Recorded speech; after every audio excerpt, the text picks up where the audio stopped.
Welcome back to Good Day. Well, if you're not enjoying losing that hour of sleep and the disruption that comes with the start of daylight saving time, we have invited an expert that has a list of steps people can take to improve their sleep. And it's also Sleep Awareness Week coming up. That's right. And we want to welcome Dr. David Clarke to the program. Welcome to Good Day. Dr. Clarke, thanks for being with us today. Thank you. Great to be with you. Well, it's good to have you. If this is your area of expertise, we picked a good week to chat with each other for sure. With the time change going on, and just what are maybe some of the most common complaints right around this week, maybe before, during, and after, that people are noticing with the time change? Yeah, you wouldn't think it would be such a big deal because it's only an hour, but people have what we call a circadian rhythm, a 24-hour cycle in their bodies, and you take out an hour and it's definitely going to throw you off. And there's evidence that people get into more car accidents, for example, during this time of year. And so that's part of the reason why there's an argument to not have daylight saving time anymore. But there are a number of things that people can do to counteract this, and in general to get better sleep all year round. And we can talk about those in more detail. Yeah, that's great. I'm curious too.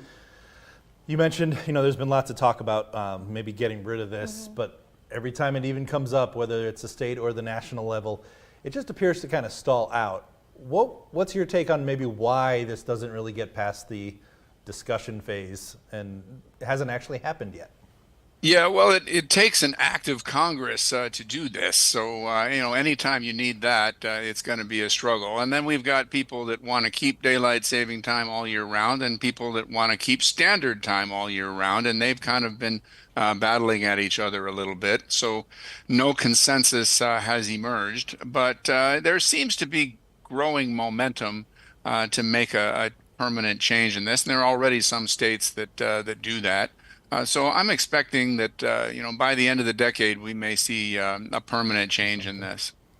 So I'd also like to know, with the daylight savings, like you said, you wouldn't think an hour is that big of a deal. What should people be doing this week to really make sure they're prioritizing their sleep and not letting it get too far away from them?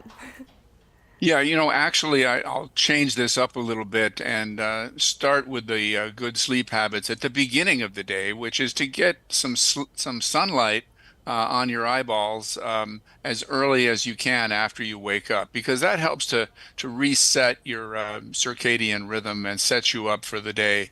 Then during the day, taking some exercise actually turns out to be good for your sleep that night. It helps to give you a better quality and quantity of sleep if you get some kind of aerobic exercise during the day. Also, something to do during the day is to look at your stress level. We heard on the news segment about how younger people in particular are suffering quite a bit these days with anxiety and depression and burnout. A lot of my patients suffered actually adversity when they were children. They went through experiences that they would never want, for example, for a child of their own. That can play out into stress in the adult years. Many people have stressful personality traits like being excessively self-critical when they come from adversity in childhood, and they can suffer physically as well. Migraines, irritable bowel, fibromyalgia, pain in the back, lots of symptoms like that can occur because of adversity in childhood, it turns out. Then as we get on through our day, as you get closer to the sleep time, you want to be avoiding caffeine. You want to avoid too much alcohol, and I know we've got St. Patrick's Day coming up when some people overindulge. When that alcohol wears off at 3 in the morning, it can wake you up and not let you get back to sleep. You want to have a relaxing routine as you approach the time of sleep. You don't want to be full on using your brain at maximum intensity and then say, okay, 5 minutes from now, I'm going to switch it off and try to go to sleep. And then finally, when you get to the actual sleeping room itself, you want it to be dark, quiet, and probably a little cooler than it was during the day. And all of those things can contribute to a good quality sleep. I want to ask you about the fact that an hour isn't necessarily that much. I mean, I noticed that I got, within a half hour, I got about the normal amount of sleep, Sunday into Monday, even Saturday into Sunday. But it did feel a little different still when I came into work Monday morning. Is that because of the circadian rhythm, maybe more so than whether or not I get the exact number of minutes as I'm used to? Yeah, there's a lot of bodily systems that are tuned into that 24-hour cycle. And when it gets thrown off, it takes a little while to come back into line. But getting that sunlight first thing in the morning is a good way to reset. I also recommend it for people who are crossing time zones when they travel. When they get to the new destination, try to get some sunshine on your face right away to get yourself into the new rhythm of the place that you're in. So Dr. Clarke, I have a question for you. For people like Bill and I who have a little bit of a different sleep schedule, working nights, overnight shifts, I wake up at 1 a.m. So what is your best advice for, when we wake up, we can't necessarily get that sunlight or, Right. Our circadian rhythm. We don't have a lot of rhythm. Like, do you have any tips for people who might just have a different sleep schedule? Yeah, that's a tough one because another one of the recommendations is to avoid looking at screens before you go to sleep. And you guys are looking at screens, for your professional occupation. So if you've got access to a light that's got a good sunshine reproducing wavelength to it.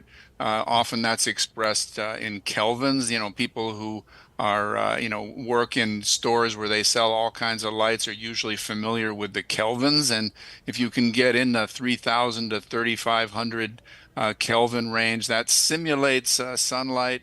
And if when you're going through your morning routine, you can have that kind of wavelength on your face, that would probably help set you up for the day. It wouldn't be as good as natural sunlight, but it would I'd come as close as you can get at 1 o'clock in the morning. Yeah, that's good advice. And then just lastly, we just have a few seconds left here, but I don't have a problem falling asleep at night. I can, once I lay down, I can be out within 15 minutes or less. But I do have a problem not being on a screen or watching a TV to wind down at night. Is the sign that I can fall asleep so quickly, is that a good thing, or is that a sign that I'm really pushing it farther than I should? No, different people have different switches. I'm the same way as you are. I can switch off pretty effectively, but not everybody can do that. A lot of people, once their brain is activated by something that they're doing, it's going to take a while to wind down. So everybody's different.